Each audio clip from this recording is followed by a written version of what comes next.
Hey everybody, what's going on? Just back with another video here.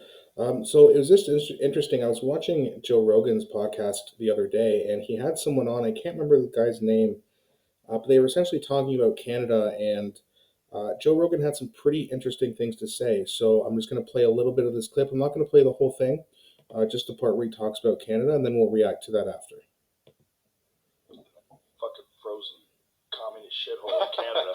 Yeah. It's cold. You get real cold water. When's the last time you've been up there? I don't go up there anymore. You refused, right? Yeah, I just fucking what they've done up there, what they did with the trucker rally, and what Trudeau's doing with guns, and what they're trying to clamp down on censorship on the internet. That guy can eat shit. Like that place needs 100% agree. He can absolutely eat shit. 100% an overhaul of government. Like they're sliding down that dangerous road of communism. It scares the shit out of me. Yeah, it's funny because even though I'm in Canada, it seems like the prevalence of political information and media is so much lesser than what goes on in the States because it's just far more interesting. But even the alternatives that I'm aware of on the political, side of things that are trying to, get Trudeau out and replace him, not much better from my understanding. It seems like everyone's every time I go on Twitter, I see Jordan Peterson shitting on some other guy who's like the next best option, apparently. Well, he likes that Pierre guy. What's that guy's name? I don't know. Pierre Polivier. What is his name? There's the guy who's the reasonable Republican type character or conservative character. What is the? Yeah, Pierre Polivier. That guy's very smart. Okay, yeah, so we got the gist of it there. Now he's talking about Pierre Poilievre. It's really nice to hear him talk about him. I've never heard him bring up Pierre on his podcast before.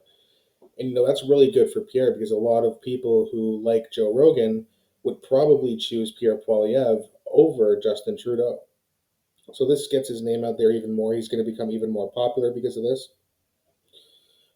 They were about to show the video of him doing where he's talking to the reporter and he's eating an apple, and we've already seen that, I'm sure, so we don't need to react too much to that. But what he said about Canada becoming a communist country, I mean, we're not there yet. We're still a capitalist country, but he's right. When the government has this much control, when they have that much power, when they have that much outreach, and with the things he was doing with the Freedom Convoy, not even willing to talk to them, freezing their bank accounts. Apparently some Nazis even showed up. We don't have Nazis in this country. And if there is one in this country, Justin Trudeau would have brought him to Parliament to give him a fucking standing ovation. Right? So that's how we know that's all a bunch of bullshit. Those Nazis who were there were not Nazis. They were young people with Nazi paraphernalia doing duckface, posing for pictures taken by Justin Trudeau's photographer. I wonder who paid those people to be there. We don't have neo-Nazis in Canada, and apparently we have some older Ukrainian Nazis. But again, if they were actually a problem or a presence in this country, Justin Trudeau would be right there. Round of applause, him and his whole stupid cabinet. So how he handled that whole situation was absolutely ridiculous. It was tyranny. It was authoritarian. The lockdowns, calling people who disagreed with him misogynists and racist. He said it on tape. It was some French interview that he did, and he was just anyone who disagreed with him, he has to label them as something that's evil to justify his tyranny.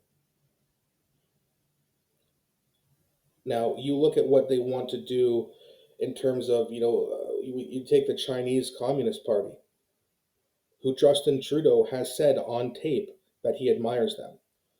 Chinese Communist Party, he admires them. He wants to do a lot of what they want to do with surveillance and making all currency digital so that it's easier to control if they need to. These are all communist tactics. That's why you have him and Jagmeet Singh who want to keep raising taxes so that they have more money, they have more power, and you're at their mercy. The more people who are struggling need government assistance, that means you are at the government's mercy. That's why I'm more libertarian leaning, because I think we need government, but small government. We need services. We need them to serve us and work for us since they are our employees. Communists tend to think it's the other way around. And if we don't get this guy out of here soon, who knows what's going to happen.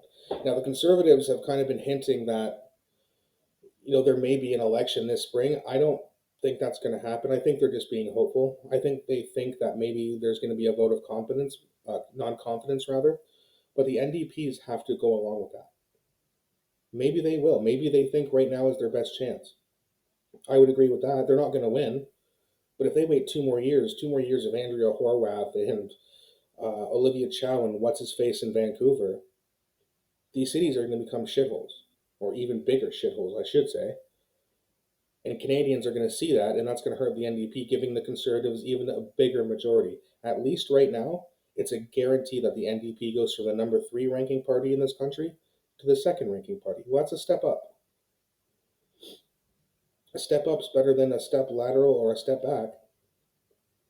So maybe they're thinking that right now is the best time to hold a vote of non-confidence. They'll be the official opposition, and the Liberals will be sitting in a corner somewhere with about 20 seats.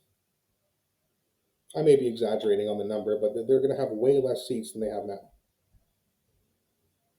So, Joe's right here. We are on a dangerous road towards communism, towards tyranny, towards absolute control by the government. And we need to stop this, and we need to stop this as soon as possible.